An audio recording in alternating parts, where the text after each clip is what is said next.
Assalamualaikum warahmatullahi wabarakatuh. Perkenalkan, nama saya Disa Nukrono, NPM 2461152. Ingin menyampaikan materi matematika, ekonomi, dan bisnis. Materi tersebut termasuk tugas proyek dari Bapak Dr. Febrianto, SEMM, di mana Bapak telah menyampaikan 4 materi, yaitu 1. Deret hitung. 2. Deret ukur. 3. Deret ukur dalam ekonomi. 4. Deret ukur dalam bisnis. Jadi deret adalah rangkaian bilangan yang tersusun secara teratur dan memenuhi kaidah-kaidah tertentu. Sementara bilangan-bilangan yang merupakan unsur dan pembentuk sebuah deret dinamakan suku. Pertama, saya akan menjelaskan tentang materi deret hitung. Deret hitung itu sendiri adalah deret yang berubahan suku-suku yang berdasarkan perjumlahan terhadap sebuah bilangan tertentu. Dan bilangan yang membedakan suku-suku dari deret hitung ini dinamakan pembeda, yaitu silsilah antara nilai-nilai dua suku yang berurutan.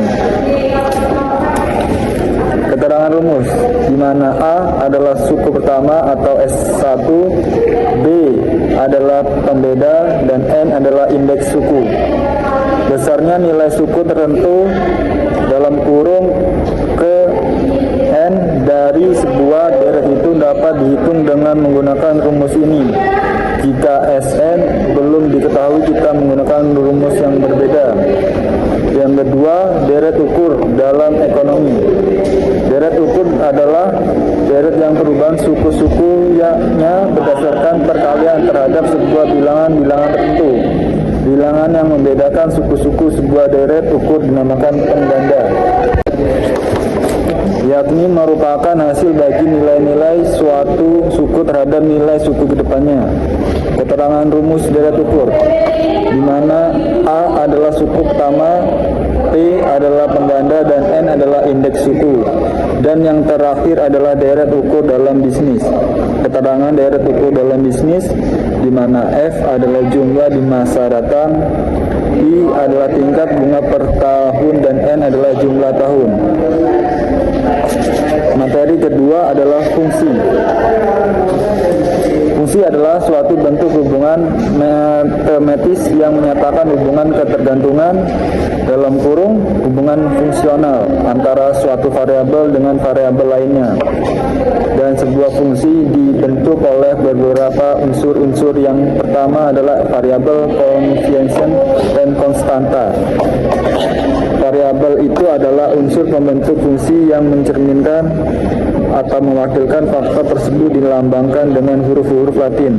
Sementara koefisien adalah bilangan atau angka yang terkait pada dan terletak di depan suatu variabel dalam sebuah fungsi. Dan konstanta adalah bilangan atau angka yang turut membentuk sebuah fungsi tetapi berdiri sendiri sebagai bilangan dan tidak terkait pada suatu variabel tertentu.